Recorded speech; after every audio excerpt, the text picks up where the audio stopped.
For more than 40 years, police chased a man they couldn't name, couldn't see, and couldn't stop. He crossed jurisdictions. He studied police procedures.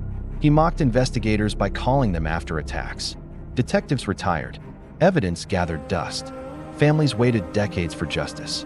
And then, one arrest proved that persistence can outlive time itself.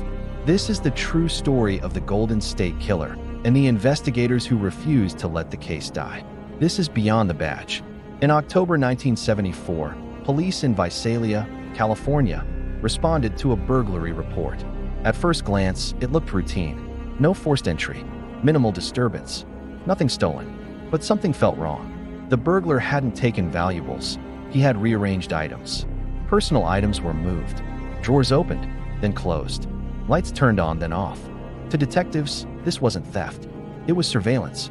They would later call him the Visalia Ransacker. Local officers noticed a pattern quickly. The suspect targeted specific neighborhoods, entered quietly, left no fingerprints, escaped unseen. Police increased patrols. Plainclothes officers watched streets at night. But the suspect adapted. He learned police schedules. He knew response times. This wasn't luck. This was someone studying law enforcement.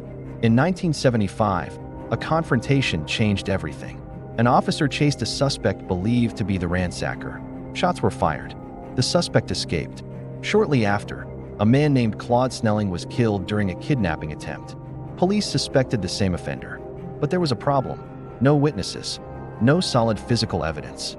No suspect. The trail went cold. 2 years later, 70 miles away, Sacramento police faced something terrifying. A masked man broke into a home at night. He bound a couple, separated them, stayed for hours. He whispered. He listened. He controlled everything. Police would later name him the East Area Rapist, EAR. At first, no one connected him to Visalia. Different city, different crime classification, different badge jurisdictions. Sacramento police launched a massive task force. Night patrols doubled. Stakeouts increased. Community warnings were issued. Officers knocked on doors. They interviewed hundreds. But the offender kept striking, sometimes twice in one night. He learned police radio language. He seemed to know when officers were nearby. To detectives, one possibility became unavoidable. This man may be law enforcement or trained like one. At multiple scenes, officers noticed something subtle. The knots used to bind victims were clean, efficient, and consistent. Not random. Trained. Additionally, he avoided leaving shoe impressions. He wiped surfaces. He disabled phone lines strategically. This wasn't impulsive crime. This was procedural. One of the biggest challenges police faced wasn't the suspect. It was communication. In the 1970s, databases weren't shared. Reports stayed local. Patterns across counties were hard to detect. So while Sacramento hunted the EAR, Southern California police were facing something else entirely. By 1979, the offender escalated again. This time, couples were being killed. The name changed once more. The original Night Stalker, ONS.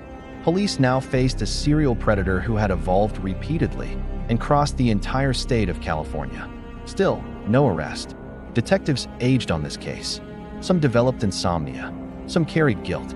Some retired without answers. They replayed scenes in their heads. What did we miss? Who did we overlook? For decades, the case haunted departments. In the early 2000s, DNA linked the EAR and ONS definitively. For the first time, police knew it was one man. But DNA had no name. Until technology caught up with persistence. Investigators considered something controversial. Genealogical DNA. Not criminals. Not suspects. Family trees. Some worried about legality. Others worried about backlash. But detectives asked a simple question. How many more years should victims wait? Investigators quietly built family trees. Thousands of names. Eliminations. Cross-checks. Then, one name kept reappearing. Joseph James D'Angelo. Former police officer. Former Navy veteran. Suddenly, everything made sense. Police didn't rush. They surveilled him. They collected discarded DNA. They waited. Because this time, they needed certainty. When D'Angelo was arrested, officers were silent. No celebration. No victory laps. Just relief. After more than 40 years, the man who studied police was finally caught by them. D'Angelo said very little. But the evidence spoke loudly. DNA, timelines, past employment, A former officer had used his training against the public, and law enforcement had finally closed the circle. In court, D'Angelo pleaded guilty, not because he wanted to, but because the case was airtight. For victims, justice was delayed, but not denied. This case transformed policing forever. Cross-jurisdiction data sharing, cold case DNA units, ethical frameworks for new technology. It also forced law enforcement to face a hard truth. Sometimes, the threat wears a badge. This wasn't just a criminal story. It was a law enforcement story about patience, persistence, failure, growth, and accountability. The badge isn't a shield from scrutiny, and justice doesn't expire. Behind every solved case is 1,000 unanswered questions, and behind every badge is a responsibility to the public, to the truth, and to the victims who wait. This case proves one thing: time doesn't beat justice. People do, when they refuse to stop looking. This has been Beyond the Badge.